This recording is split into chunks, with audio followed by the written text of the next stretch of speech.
built from scratch. On this show, I interview entrepreneurs under 30 to hear about the stories of their initial success.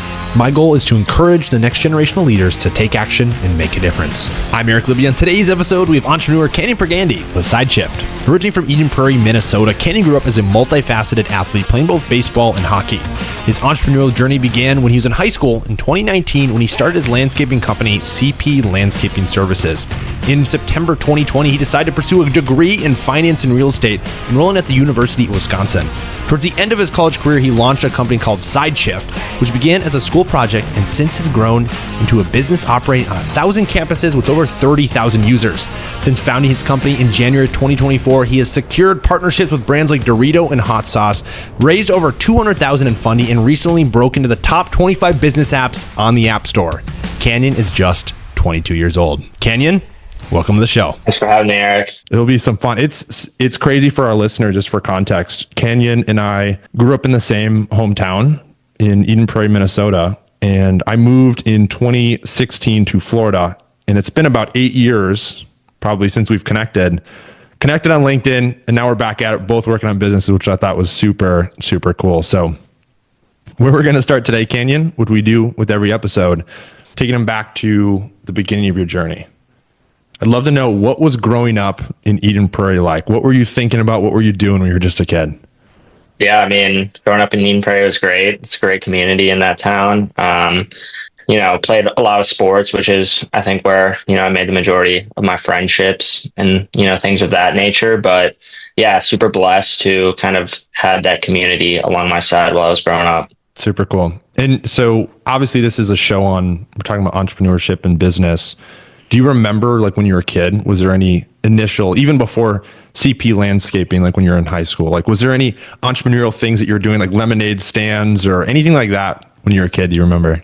Yeah, I mean, nothing off the top of my head that I can, specifically think of, but I do know I was always scheming up, another way to make $1 here, make $1 there, whether it be off my friends, classmates, whatever it might be. Love it. Did you have parents? Like, were your parents ever in business, or maybe uncles, aunts, or anything? Yeah, so both my parents have been, around in entrepreneurship, starting their own businesses. My mom right now, she runs her own travel agency as well. Okay, super cool.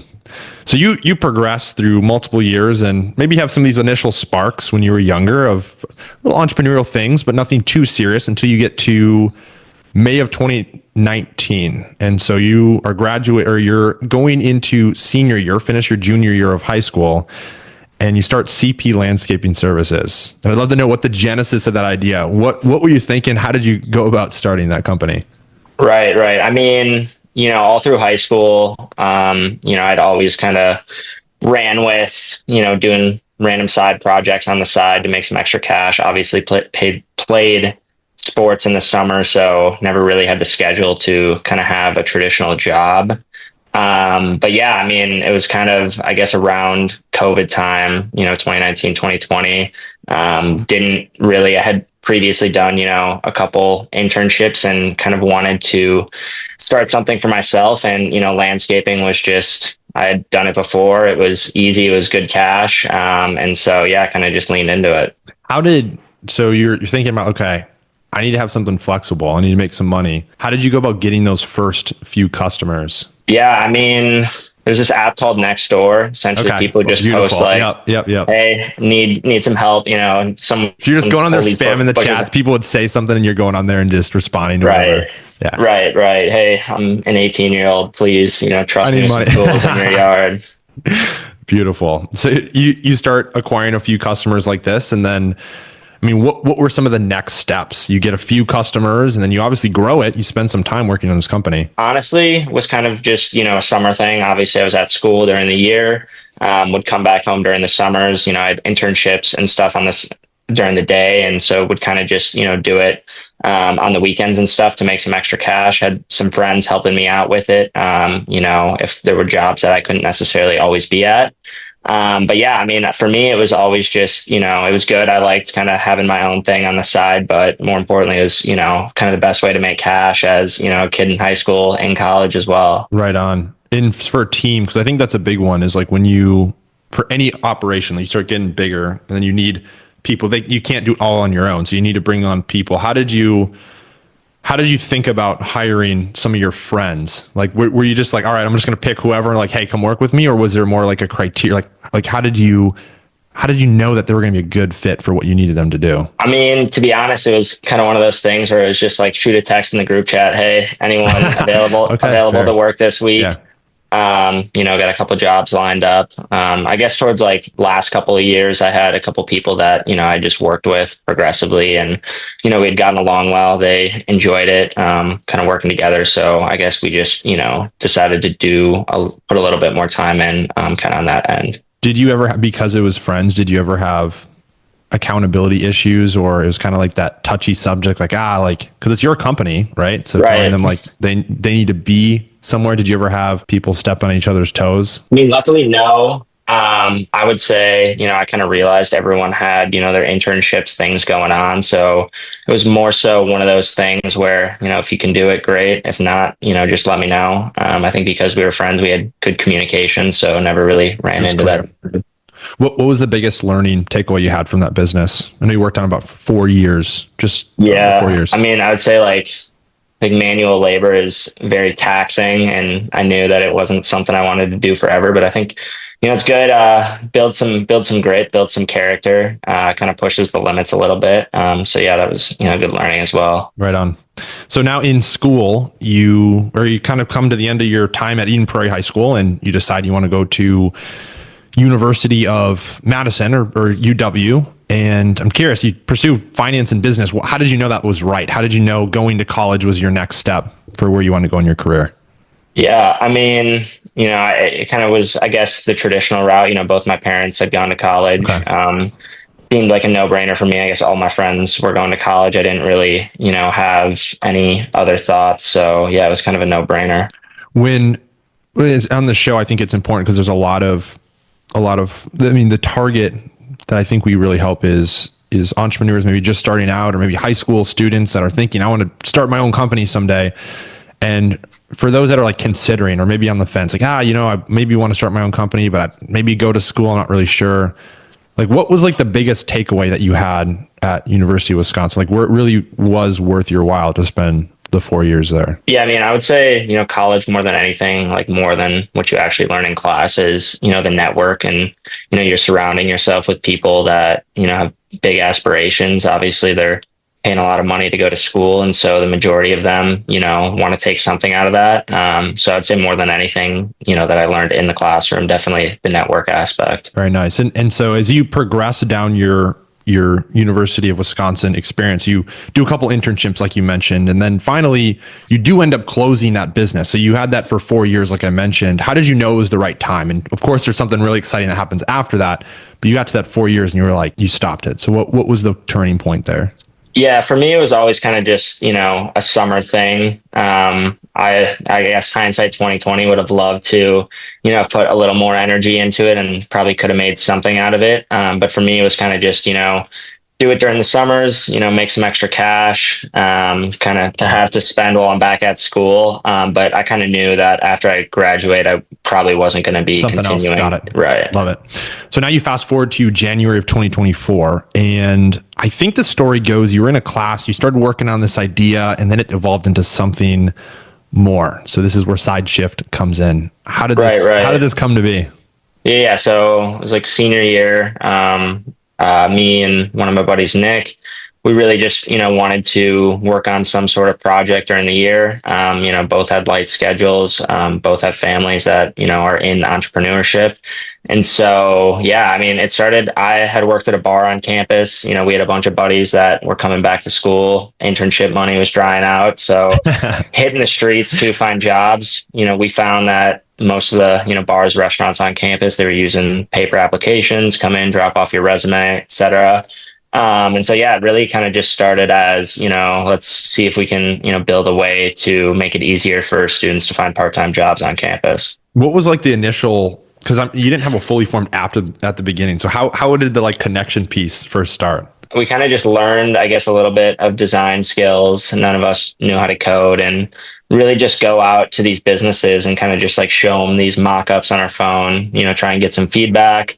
ask them questions, see, what, some of their pain points were related to the hiring experience, kind of at least at the start of it. Did you have to, do you have to be like, hey, we're thinking about this, or almost did you have to put on a front like, hey, this is live. Would you want to do this? Would you want to Yeah, set up? Like, we kind of just came at it from like, hey, we're working on a class project. Like, would you mind giving us some feedback? And, most people want to help out students, especially in the community. And so didn't really have, the sales pitch coming at them. So I think most people were pretty receptive to it. Gotcha. So you progress this a little bit and start putting more time into it. And at some point, you have to get a first customer, I imagine. So what's like that first bar? Do you have like a cool story or interesting thing that happened when you first got someone like, yeah, let's do it. I'm in, signing up. Yeah, I mean, our first customer, I think, being at school in 4 years, you build up, relationships. And so he was, I guess a friend that we had made a restaurant owner. And he was like, hey, like, this is a cool idea. Like, I need to hire people this spring. Like, yeah, sign me up. And so once we kind of launched our product, he was, the first one on board.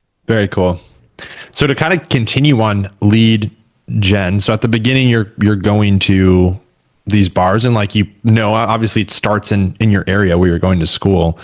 How has lead gen changed from day one when you had no idea what you're doing to today? What are some of the habits and actions you're doing differently? Yeah, I think one of the things are that we know who's going to actually benefit from it. I mean, before we were, walking into grocery stores, walking into barber shops, walking into clothing stores. And, we kind of just realized that, hey, 99% of all businesses don't need this. But, bars and restaurants who hire, 50, 100 kids a year, like they're going to benefit from this the most. And so instead of, walking blindly into 10 different stores, we'll only walk into a couple, but they'll just be a lot more receptive to it. Okay. Yeah. So you're more targeted. You have a more clear idea of your market. And then the other thing on lead generation that is more on the student side than anything. And this like baffles me. This is crazy, the amount of growth, because you guys started at the beginning of 2024, really. I mean, this is like not even a full 2 years into the business, and you go from 3 college towns to now 1,000 college towns where people are signed up on your app. I'd love to know, like, allow me to get into your head for a second here, Canyon. Like, what to see this much growth? How do you think about this? I mean, did you expect this? It has to be interesting. Yeah, I mean, I definitely think, we were optimistic, I would say, but I definitely don't think we expected this much growth. I think for us, it's kind of just, reinforcing that, like, hey, the way that students traditionally find jobs is not a great experience. Also, the types of jobs that students look for is, kind of changing. And, our platform kind of helps students find jobs that they actually want, but in a manner that's, a lot more in tune for this generation. So it's kind of just reinforcing that, hey, people are telling their friends they're having good experiences. And it's kind of just starting to spread organically that way. And social media has been a big driver, like TikTok and Instagram, you were saying? For sure. Yeah, we've been huge on the content side of things. So that's definitely been helpful. For the listeners, please go check out their Instagram page. We'll link it in the show notes, but it's so fun. It's just it's very original. And it's just like, I'm watching like, this is just so out of pocket, but it's funny and people remember it. Right. I mean, I think nowadays, like, everyone has that kind of filter up. You can't make content that's just, ads highlighting your platform or just talking about your business. Like, you got to try and make stuff that's actually enjoyable to watch. And in tune, you kind of just are able to build a little bit of a community and people that, care more so about the team and kind of the mission, as opposed to, oh, like, this is a pretty cool app, but like, these guys are also like pretty cool people to be around. Right on. One of the things, as any company, you start from the beginning and you start to grow and you have to bring on a team. And I'd love to know, I mean, you have 5 core members of your admin squad. How have you thought about bringing on other team members, like approach the hiring process? Because you want to have, if you're going to build a massive company, have people on the ground floor that are doing good. You started with Nick. How did you think about, okay, this is the strategic role we need for these other 3 hires? Yeah, I mean, obviously we needed, technical side of things. And so Drew has been, one of mine and Nick's, good friends since freshman year. And one of the strongest programmers we know. So it was kind of a no brainer. Had to convince him a little bit to hop on the ship, but, definitely tried to put on a strong pitch to get him on the team. And, I've been super grateful for that. And yeah, in terms of, Oliver and Dier, our other two kind of growth engines on the team. They're two probably, one of the most connected people, not only throughout Wisconsin, but throughout the country. And, when we're thinking about, hey, how do we take this idea and, bring it from Wisconsin to hundreds or thousands of other college campuses, you need people with, strong work ethic, but also, people that know other people and can make these introductions and add people that are going to be vocal advocates for you on all these different campuses. Yeah. And so they were kind of the two best people that came to mind for, something like that. Super cool. And for like structure of organization, so you guys all have your own roles. Have you had any any pain points, and if so, what would they be, of like who is assigned to what task? Because you're growing quickly, so people need to take on responsibilities. How do you make sure you're not like going into each other's roles and it's very clear and siloed? Yeah, I would say honestly, it's a little bit of the opposite. It's more so one of these things where, there's always more tasks to be done in the day than, we have, all five of us have time in the day. And so it's honestly just prioritizing what's important. Everyone kind of helps out with a lot of different components of the business. So I wouldn't even necessarily, classify it as siloed. I would just, classify it more as like, hey, what are your big priorities for today or for this week? And, what are you kind of accountable for, getting done here? How do you think about like leadership with those tasks? So is it kind of go from Nick is setting the vision. He goes, all right, here are the things we need to get done for the week. This is how we're going to divvy it out to the team. Or is it just like, hey, you know what to do, like get it done. And then we're going to report all back to one another. Like, how do you think about that? Yeah. I mean, we typically, have kind of a meeting, I guess, at the start of the week. I would say Nick kind of, focuses a lot more on that, marketing, creative vision side of things. I focus more kind of on that ops finance side of things. And, as tasks, issues come up in our respective fields, we try and tackle it ourselves, but for things that, we don't necessarily have time for, we bring on Oliver and DJ for. Cool. And again, they kind of both have, their own growth roles as well. And so a lot of what they're doing, we're communicating with them, but, it's kind of a lot, they're steering their own ship as well. Got it. Okay. Very nice. Another thing that I think is cool about your approach, and some of these entrepreneurs that I've talked to, only a few of them have apps like in the app store. And so before building the app, how much time did you spend in testing? So you had that original mock-up that you were showing people, and then I would imagine there was some interim and then the app. Like, how much time did you go from idea to let's launch an app to the app store? Right. Yeah. So I think idea and kind of putting those wireframes together probably started like November of 2023. We probably put our first kind of like V1 together, outsourced development a little bit. Had a couple, CS students from Wisconsin help us out kind of in the initial days before Drew jumped on board, and I guess put kind of an initial semi-working product out into kind of beta testing in like February. And then kind of from there to June was kind of focused on, the development of both the mobile app and kind of the web product. So you got that in June of 24 is when it launched into the app? Correct. Okay. Wow. Very cool. So for someone taking on an app or thinking like, because that's, the entrepreneur dream, I'm gonna have an app of the app store, right? How did you know is the right time to like, all right, because that's, I would imagine, pretty costly. If you make a mistake, that's thousands and thousands of dollars that you're investing in dev and people and then launching that. How did you know it was the right time? For us, like we didn't really start putting kind of the pieces together for the app until we brought Drew on board as kind of, someone on the founding team there. And so, once we had him on board, it was kind of like, let's just, get the ball rolling as quickly as possible. Another thing I saw, Canyon, is taking on funding and giving out equity to a few angel investors, it looked like, and you received $200,000 in funding that came into your business, which is a huge accomplishment to be able to someone believe in your idea enough to invest, I think is the concept to take away. How did you know how to go and pitch and divvy out share of your company and have investors?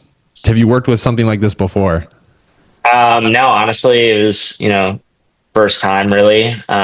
We had kind of, I guess, from even like starting in like January, we had, through UW-Madison and, a couple other Big Ten schools, they host a handful of, pitch competitions, accelerator programs, things of that nature, where we got, a ton of reps in terms of practicing our pitch, getting feedback, and kind of things of that nature. And so I would say that was really helpful in terms of, thinking about, I guess, how would a potential fundraise process go? Like, what are the things that people actually care about?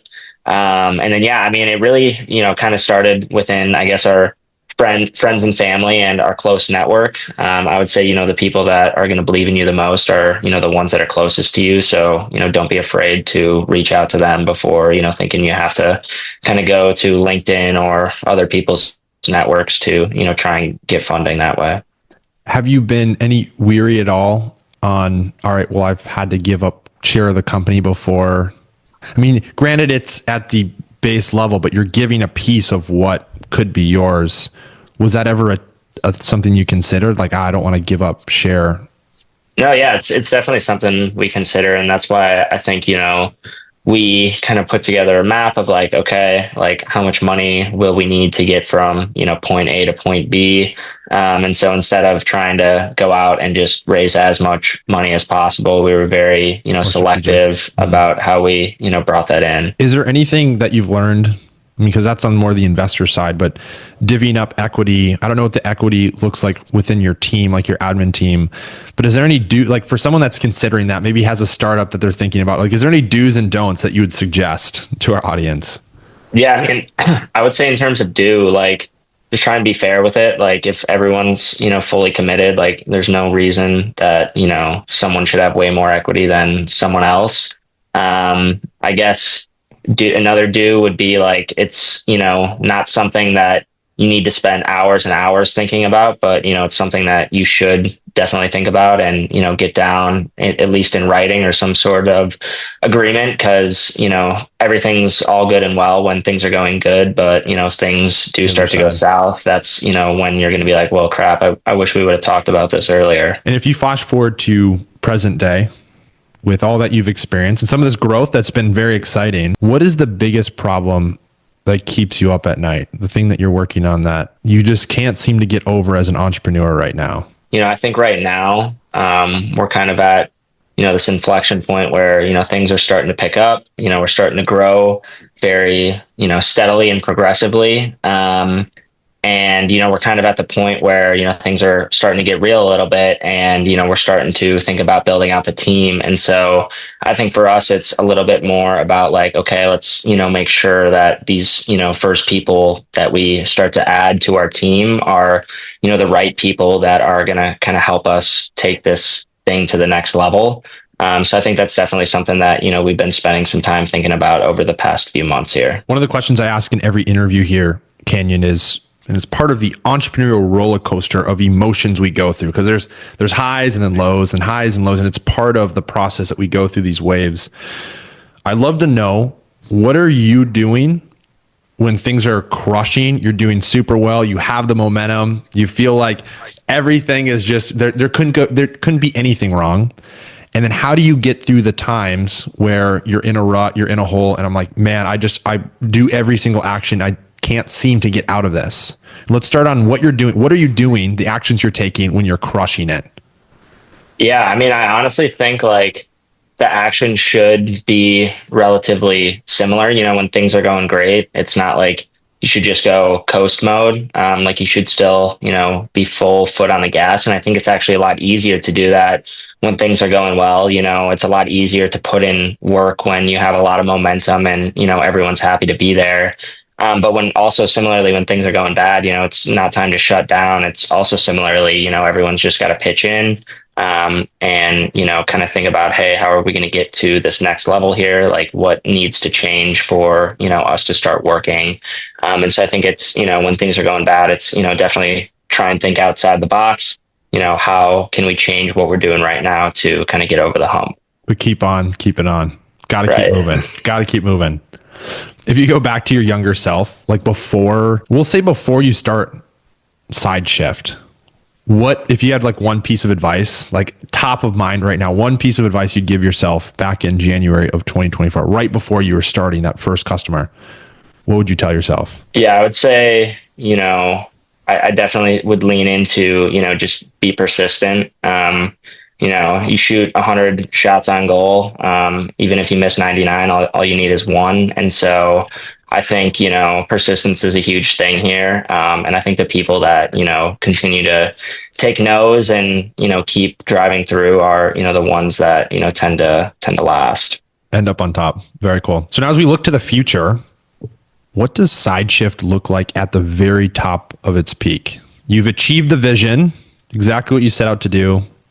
How can we visualize that? Right. I mean, our kind of mission is very simple. It's, how can we help Gen Z, boost their resume, earn additional cash, whether it be while they're in school, before they go to school, for kids that don't want to go to school.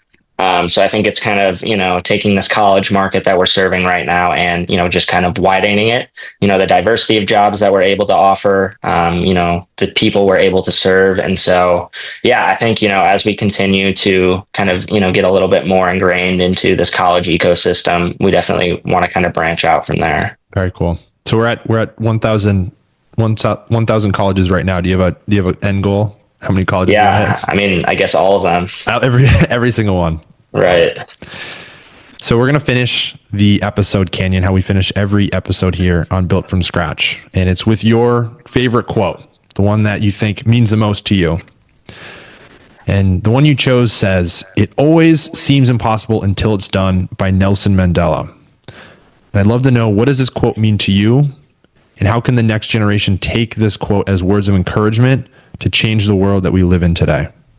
Right. I think, to me, that quote means like every task seems daunting before you get started. And I think thinking about how the next generation can take it is like taking that first step is, I think the most important part. Until you get started, you really have no idea how hard it actually will be. It really might be impossible. It might not be impossible. But at the end of the day, if you don't try, if you don't, take that first step of action, you'll never really know. And so, whether it be, trying something new, diving a little bit deeper into what you're already working on, definitely encourage everyone to, definitely take that first step. Everybody, that's Canyon with SideShift. Canyon, where do you want the audience to get in touch with you? Maybe apply for a job if they could. Yeah, download our app, apply for a job, send us a DM on Instagram. We respond to those all the time. If there's any, employers on the platform that you want to get put in touch with, happy to connect. Canyon, thanks for the time. Thank you, Eric.